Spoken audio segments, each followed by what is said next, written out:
Let me tell you one secret. For the first day you heard something, before the end of that day, you will have missed close to 90% of it. You need to hear that thing 3 times to retain 30%. It is when you hear it for 7 times, you can retain 70%. 7 times. I wrote a book called The Silent Years of God's Elect. And a couple of years after that, I had read this book for 7 times. I wrote the book, and I've gone through it for that long.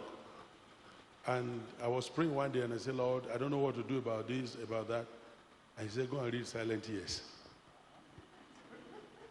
So, and for me, whenever God says something simple, the answer is not always simple. It means he's making a fool of what you think you know. And I said, I thought I knew the person who wrote that book. I've read it about 7 times. I said, well, go and read chapter so and so. You know, can you believe as soon as I stood up and I picked the book that I wrote, that I've read many times. It's on my iPad right now.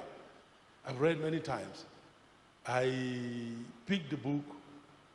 I went to the chapter the Lord directed me to, and I read the first 2 pages and I got my answer. Do you understand what I'm saying? When God is taking you somewhere, he restructures you from within. And unless you are properly reconfigured on the inside, then giving you explosion will be damaging to the structure that you have built.